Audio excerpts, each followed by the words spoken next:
Hey everyone, welcome back to Beatrice's Quiet Tales.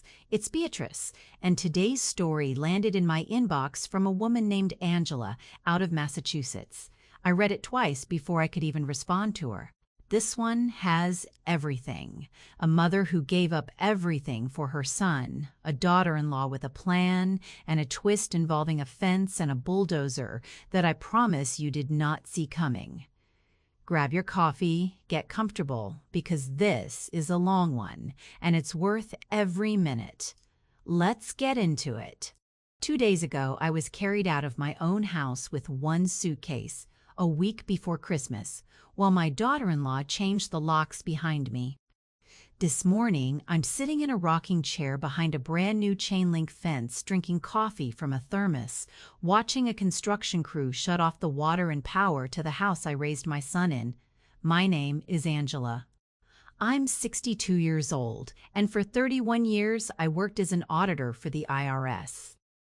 If you've ever wondered what kind of person spends 3 decades reading fine print for a living, that's me. I don't miss things.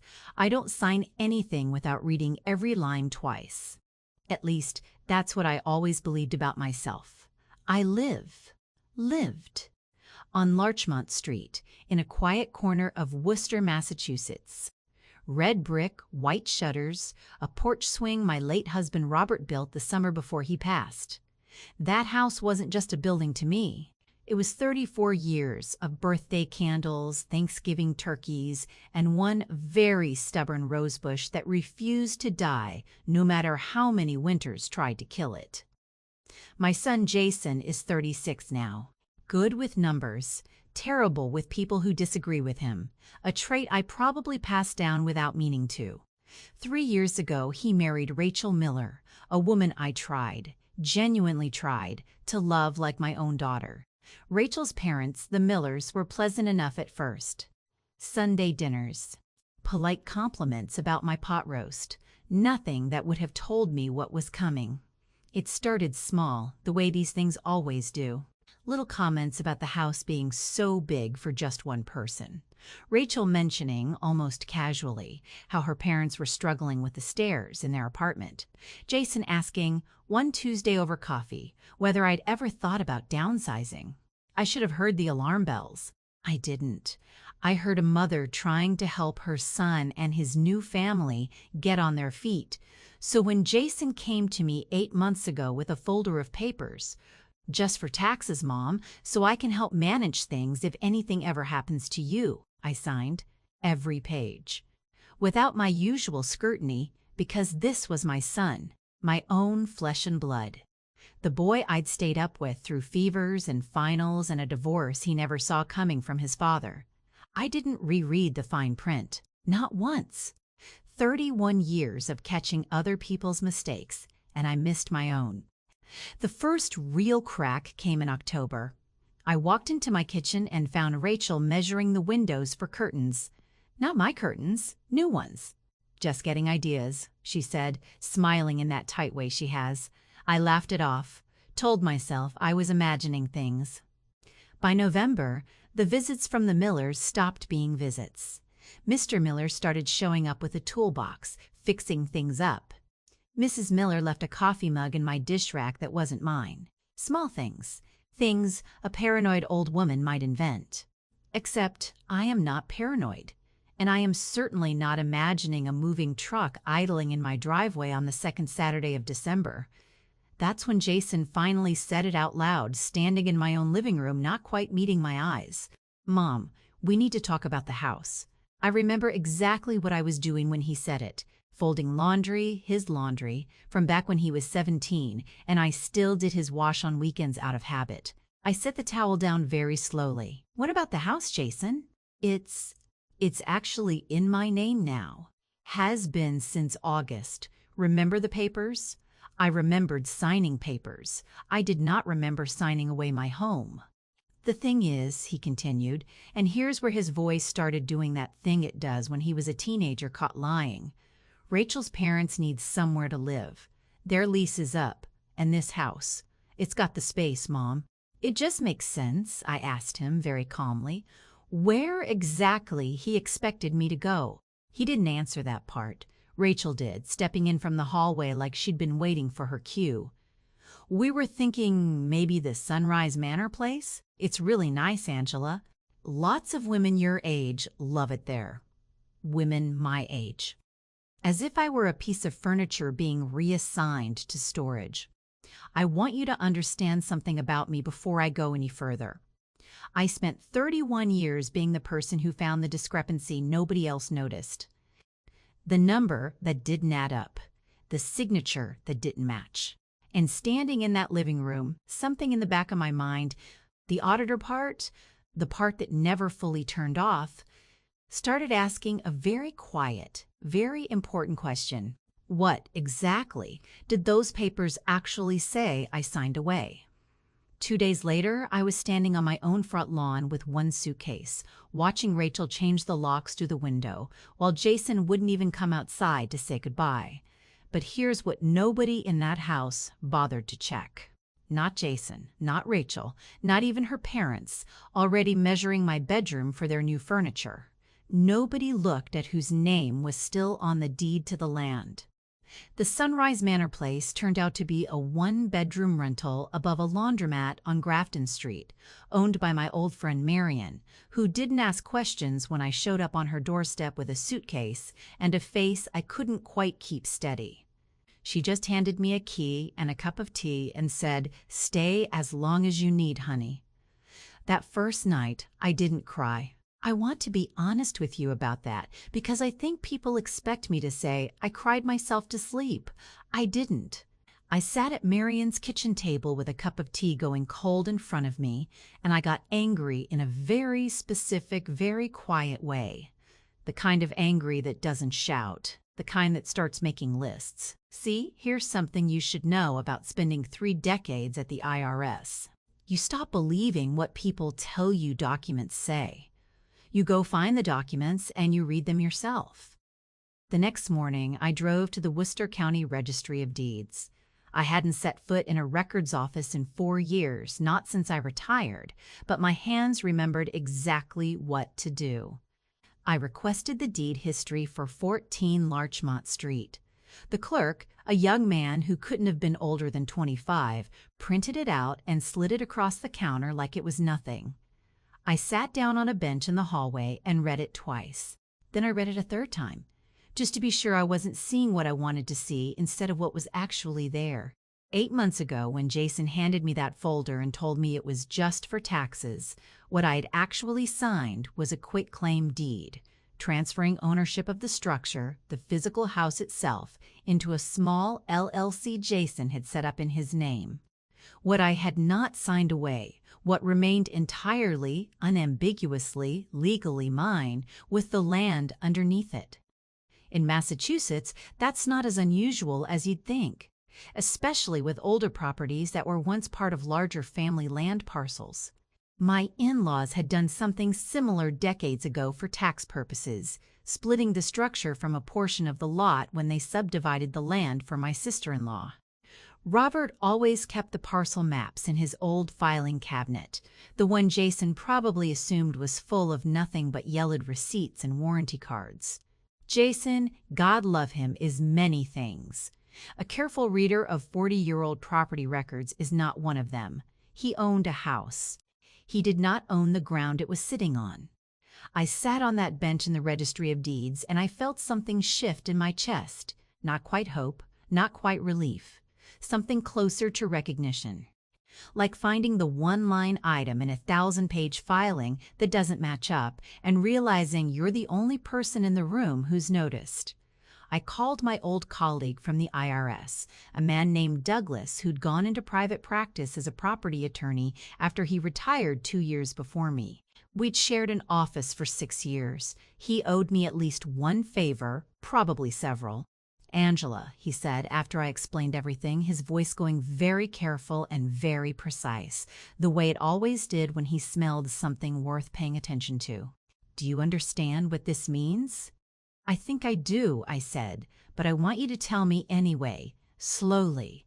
It means your son owns a house, a structure, 4 walls and a roof."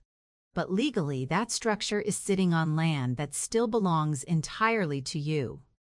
Which means, Angela, and I want you to really hear this, you have every right to restrict access to that land. Fence it. Cut utility easements that run across your property. Legally, and I mean entirely legally, you could make that house unlivable without ever laying a finger on it. I was quiet for a long moment. Douglas, I said, how fast can you get me a survey crew and a fencing permit? Faster than you'd think, he said, and I could hear him already reaching for his phone. Angela, before we do this, are you sure? Once you start this, there's no quiet way to walk it back. Jason is going to know exactly what you're doing and exactly why. I looked out the window of Marion's kitchen at the frost creeping up the corner of the glass 5 days before Christmas and thought about Rachel's mother leaving her coffee mug in my dish rack like she already owned the place.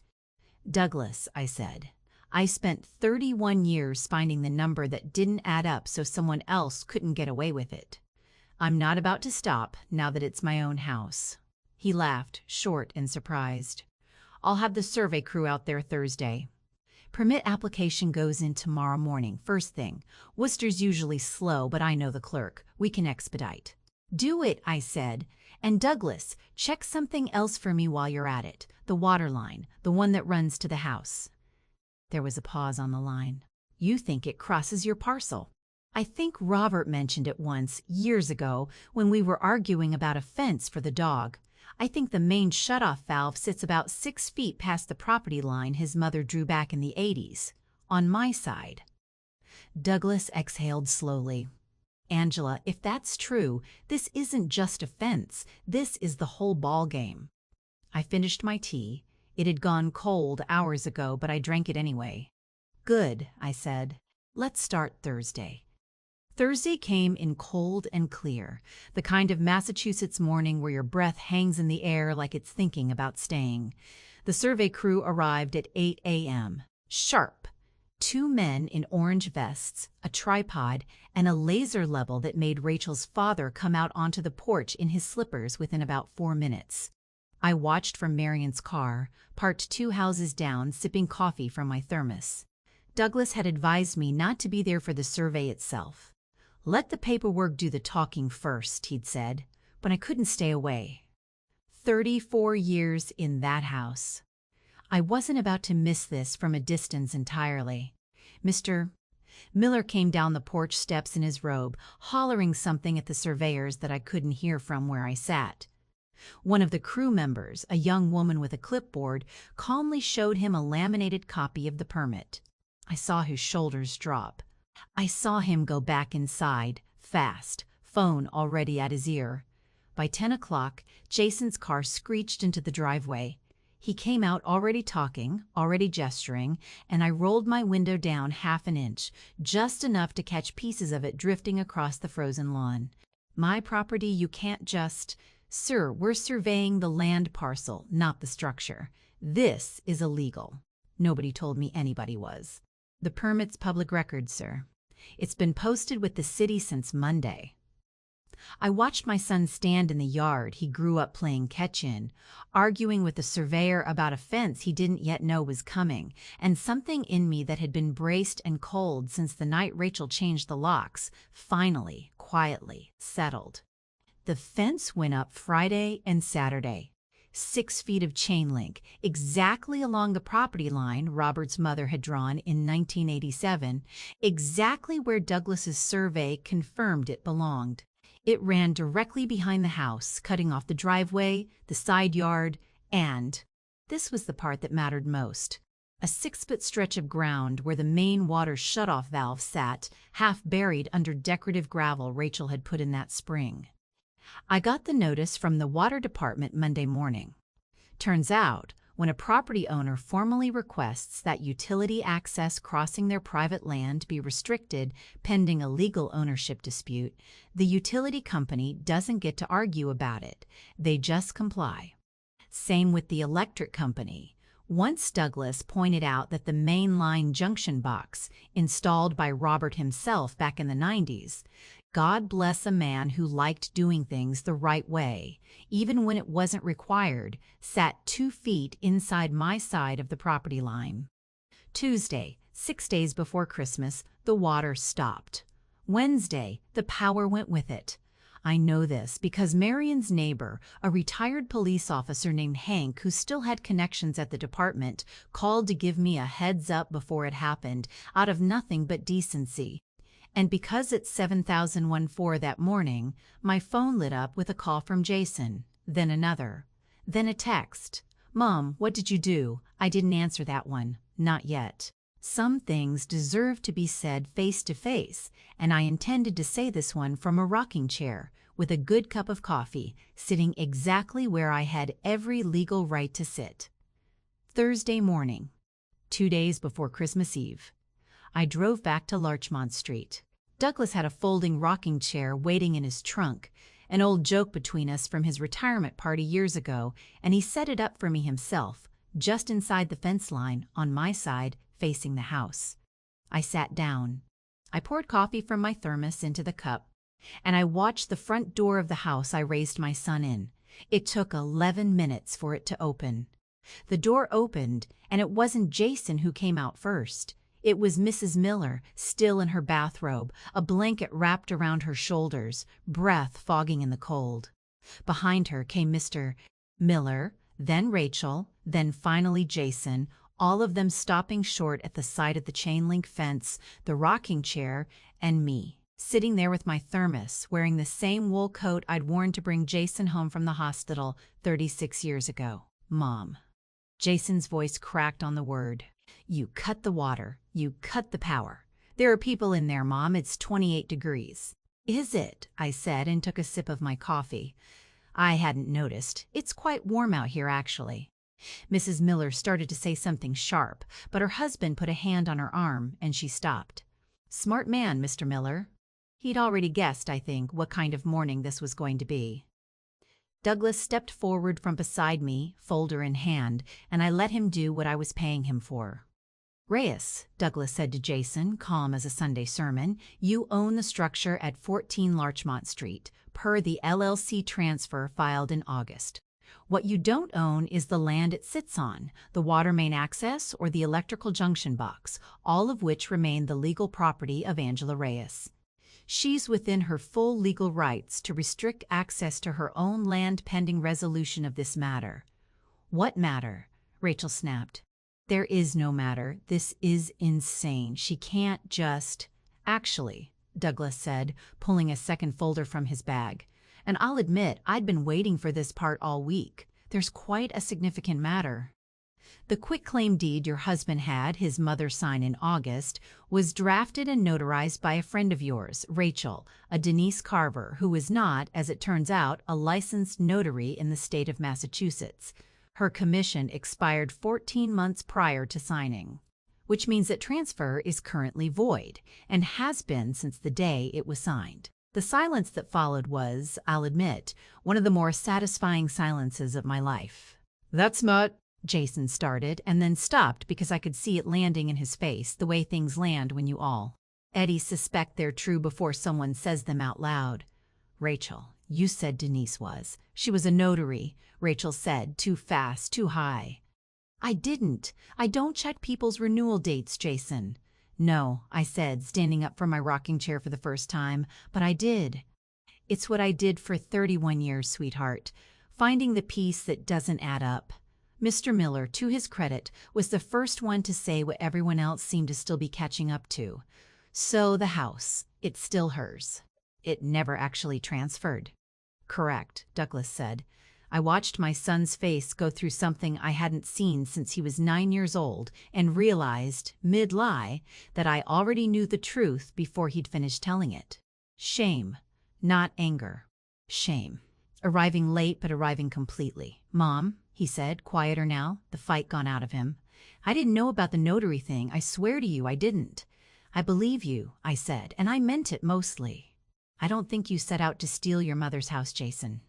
I think you let yourself get talked into it. one small justification at a time, until you were standing in my living room telling me to move into Sunrise Manor so her parents could have my bedroom. That's not evil. That's just weak. And I raised you better than weak, so I expect you're disappointed in yourself right now, and you should be. Nobody said anything to that. Rachel had gone very pale. Her mother had started crying quietly, the kind of crying people do when the temperature's dropping and the reality is sinking in at the same time. The water and power stay off, I said, until my name is back on that deed, properly, with a notary I choose this time. After that, we'll talk about what happens with the house. But I'll tell you this right now, for free. Your in-laws aren't moving into my home, not this month, not ever. If they need somewhere warm today, I hear Sunrise Manor has excellent availability this time of year. I picked my thermos back up, and Douglas folded my chair, and we walked back to the car together while, behind us, Jason turned to face his in-laws and, for possibly the first time in 3 years, told them something they didn't want to hear. The deed was corrected 6 weeks later, cleanly and permanently in my name alone. Jason and I are speaking again, carefully, the way you rebuild a bridge you watched almost collapse. He moved out of Larchmont Street that spring into a small rental with Rachel, just the two of them. The Millers found their own apartment. I don't know if Jason's marriage will survive what that winter revealed about the people in it, and honestly, that's not mine to fix anymore. I moved back into my house in February, once the pipes were safe to run again. I sat on my own porch swing, the one Robert built, and I watched the rosebush start to bud again like it always does, no matter how bad the winter's been. Some people spend their whole lives being underestimated because they're quiet or older or kind. Let me tell you something. 31 years at the IRS taught me quiet doesn't mean you don't notice. It just means you're taking notes. If this story moved you, if you've ever been the person everyone assumed wouldn't fight back, tell me in the comments. I read every single one. This has been Beatrice's Quiet Tales. I'll see you in the next one.